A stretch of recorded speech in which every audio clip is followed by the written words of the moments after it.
This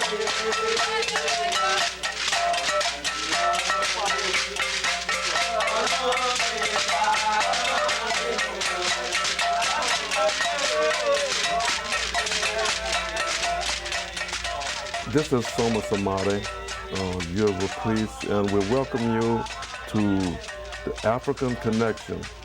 And today I'm here with my guest, Baba Sekou Falade Fashina. Baba Sekou, welcome back.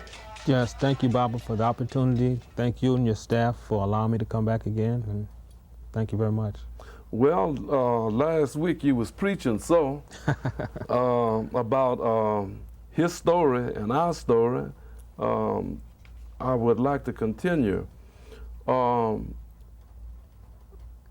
I would really like to find out just what is traditional African religion and how did it all get started here? I know it came over on the slave ships, but apart from that, are there any particular people that's noted for keeping it started or going? Or just give us some insight, share some of your wisdom with us. In this particular tradition in this country, there are three people actually that really comes to mind.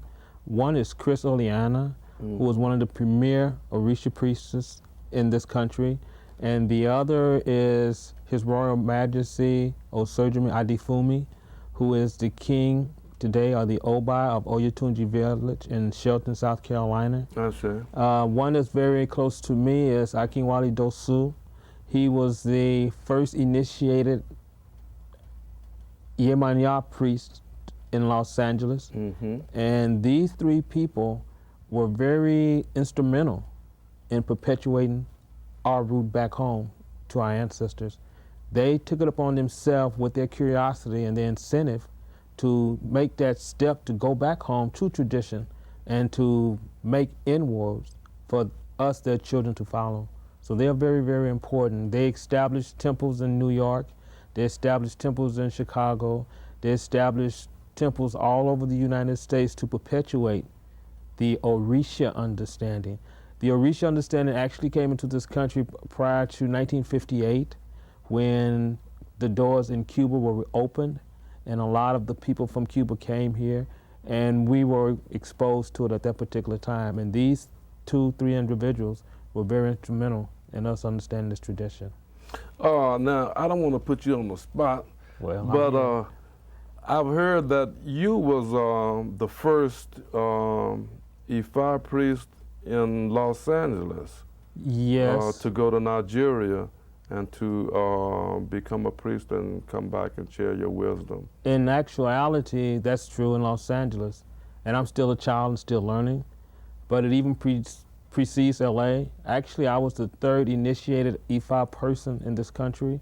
My predecessors was one, His Royal Majesty Adifumi, and there is another Awo in Oakland, California, Fagbemi Ogundele. These two were initiated into the wisdom of Ifa in the early 60s, and they've been spreading the instruments of Ifa since that time. And in my initiation, my venture began to Nigeria in 1986, and that's when I became. So again, you can see that relatively, it's a new venture for us, it's new truth, but again, the doors have been opened, and the wisdom is there for us to consume. Now, what is the relationship, if any, between those who worship the Orisha in America, the African Americans, so-called African Americans, and the Nigerians, where it all came from, and maybe even we could throw the Cubans and the Brazilians in there. Is there some kind of relationship between all of these different segments? Do everybody have their own thing, their own church or shrine? The primary focus of all of those so-called traditions is Ifa. Ifa is the groundwork. Ifa is the guide. Ifa is the director through what we call Odu. Don't want to compare, but relatively, the relationship between Odu is like the direction that the Christians have with their Bible. And Odu is our guides to understanding our roles and our position in the universal order of things. If we're able to follow those tenets, we're able to do as willed by the Olodumare.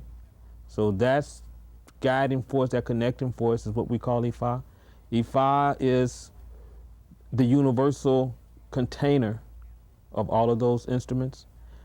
Ifa has a prophet who we call Orunmila in this world, who is the prophet, and we say that it is second only to Olodumare, witness to each and every all things destiny. That's Orunmila's position, and his responsibility is to come into the world, and he's came in many, many guises, many, many times, many, many forms, all over this world, all over this universe, to bring one concept, one understanding into this world, and that is the truth of that which gave life to all of us. Now, as we know, the truth is relevant.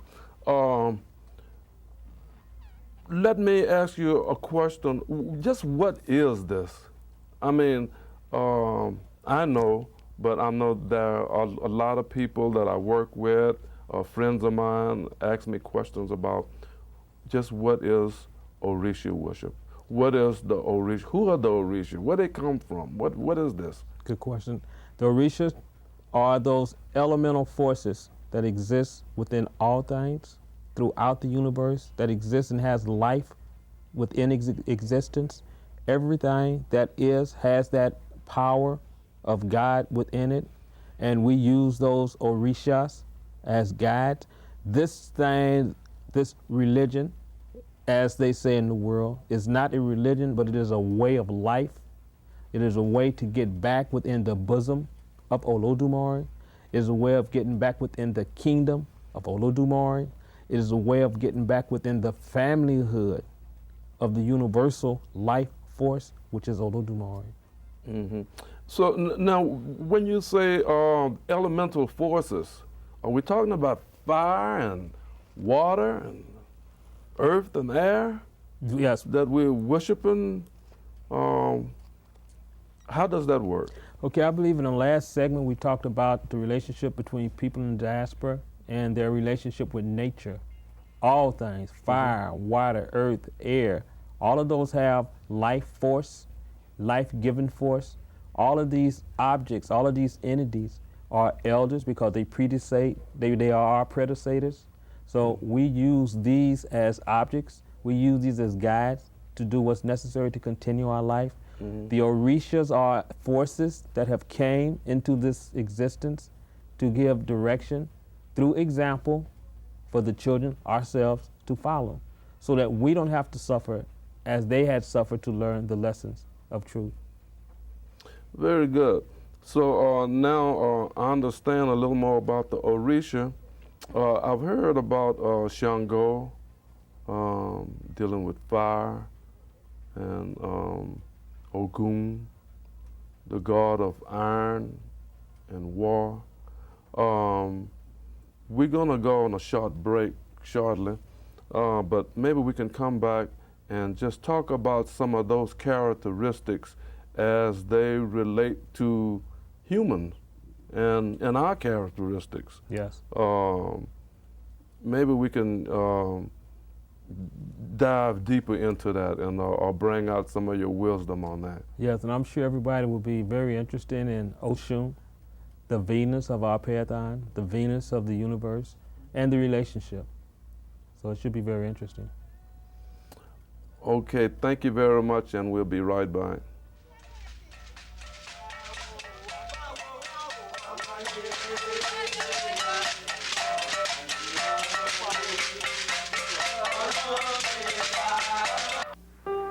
Thousands of women will lose a child to AIDS simply because they didn't get an HIV test when they were pregnant.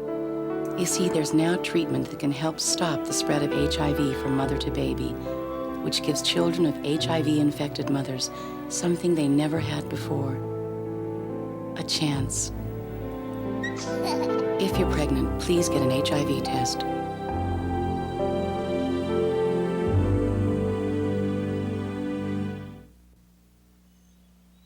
It's only a little motor oil. What difference is one drop of paint going to make? This much fertilizer isn't going to pollute anything. You're looking at a sea of excuses, created drop by people like you and me. Our waters can be saved if each of us does their part. Drop by drop. If we all do a little, we can do a lot. Brought to you by the Natural Resources Defense Council, the EPA, and the Ad Councils of the US and Japan.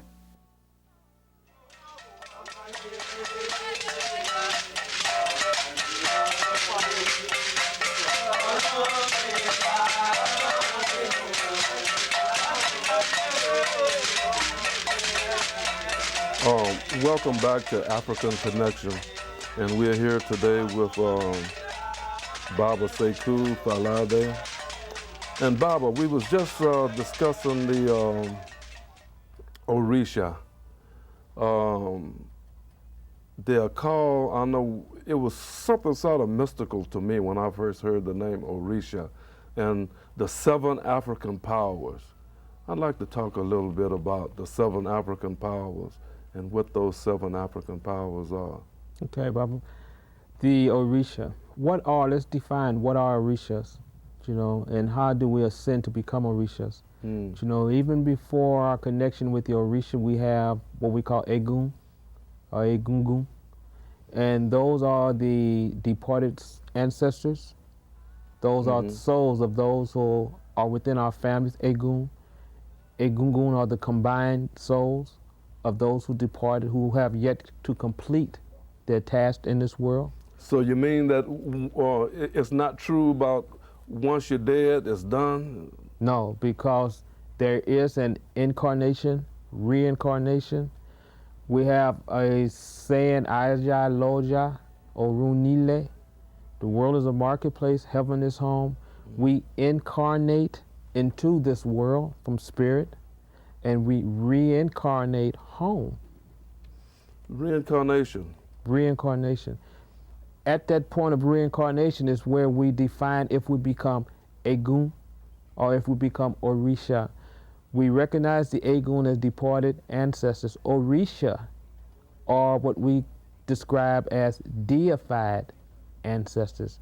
Those who have came into the world, who have done great deeds, have done great works, and are recognized for those deeds that they've done by not only their family, but by the community and by the entire kingdomship within that particular compound. So Egun are departed ancestors, Orishas are deified ancestors. Deified ancestors. Yes, respected for their works. For an example, 7 African powers. We have Ifa, we have Ogu, we have Oshun, we have Shango, we have Yemanja, right? So these are deified ancestors and some of the attributes of what these ancestors have done. For an example again, Ifa. Ifa is noted for his wisdom, its wisdom, and the ability to give people direction and understanding as to their responsibility to achieving their destiny. And Ifa is recognized for that, so therefore he's become an Orisha. So is Ifa a Nigerian? Ifa, as we speak earlier, is in many, many languages and in many, many truths and many, many incarnations. So he's not a man like you and I? No, because it is an attribute. It is a attribute of nature, and it exists within all the elements of nature.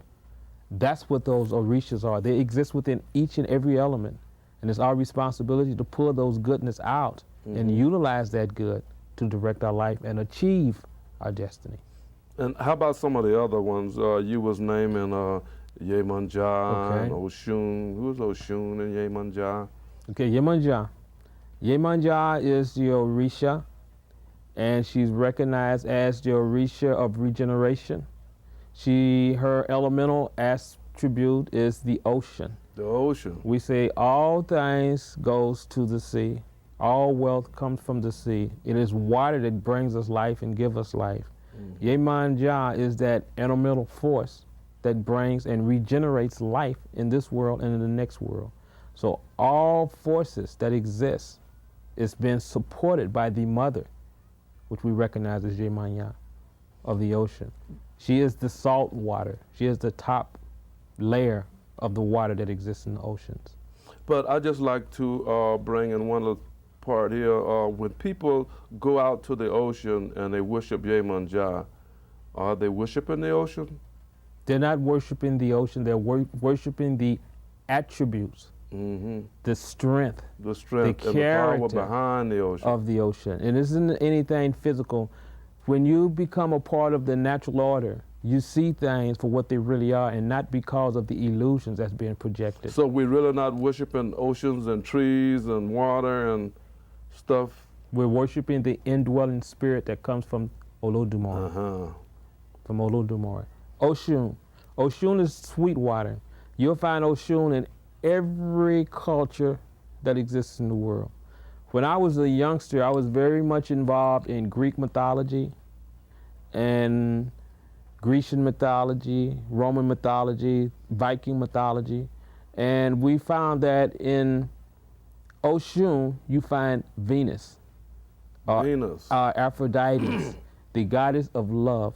She is the embodiment. And again, it isn't physical, it is spiritual. It is the embodiment, it is the character attribute. That's why you can find her in many, many forms throughout this world.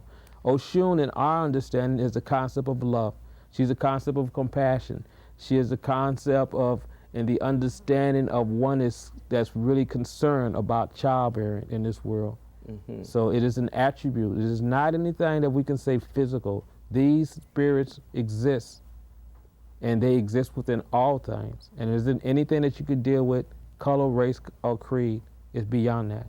They are all beyond that. And just sort of not getting away from, just sort of regressing a little bit. How many Orisha? Well, and we know that there are 7. Is that the limit of the Orisha? Are they just 7 in number? No. Or are they more than 7? We say, how many stars are there in the sky? How many grains of sand on the beach? Okay. So it's an infinite number of Orisha.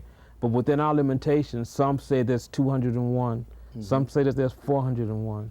But remember, everything is the embodiment of Orisha. Everything is the embodiment of life force, which we call Odu. So how many stars are there in the sky? How many stars are there in the universe? How many stars are there in the galaxy? How many grains of sand on the beach? How many particles exist to create the earth? Each and every one of those particles, each and every one of those atoms contain Odu. And that is the number of Orisha. It's infinite, just as the infinity of Olodumare. Now, I have one other question, and this question deals with Eshu Ilegba. I know that people have the wrong interpretation. Most people, a lot of people have the wrong interpretation of Eshu, and I want you to see if you can kind of clean it up. I've heard that Eshu, and this is one carving of Eshu, he's the god of justice. That Eshu is, in fact, the devil. Now, I've heard that many times. I've heard it from various sources.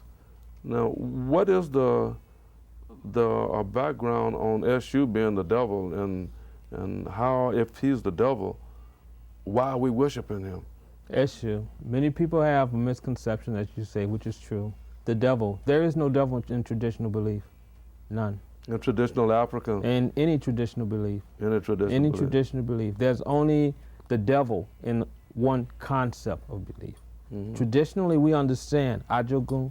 Eshu is sometimes called Oni Ajogu, which means that he is the Lord of all the obstacles in the world. Again, let's compare the relationship between coal and diamond.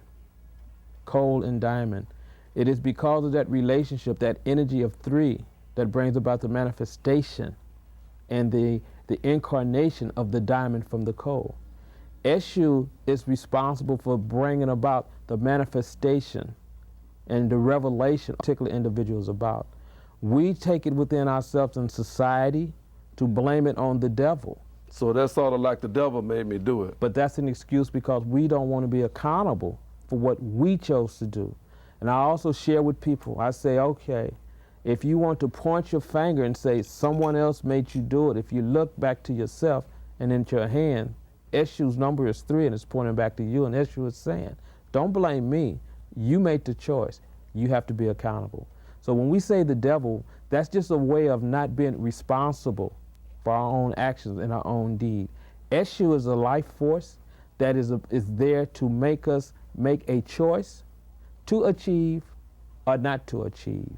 But in between ourselves with achieving and not achieving, we deceive ourselves by saying the devil made us do it. So Eshu is very important for manifestation.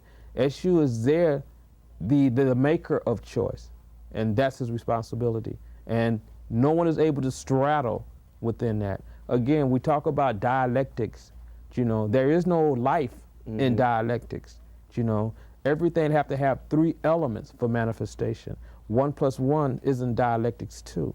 1 + 1 in tradition is dialectics 3. There's manifestation, there's Eshu. So Eshu is very, very important in everything that we do. Eshu is the messenger of Olodumare. Eshu is the one that takes back and records everything that we do. We also call Eshu Olopo Oru. He is the policeman of heaven. And everything that we do, everything that we say is being documented and witnessed by Eshu. And we all remember, Grandmama used to say, boy, there's somebody always watching. Yes. Yep. So that in itself is showing that even if we aren't consciously aware of our tradition, way back in our psyche, we still understand that there is somebody watching us. you. And that somebody is Eshu. And that Eshu is reporting everything that we do for Judgment Day. So Eshu is very, very important, very important. Misunderstood.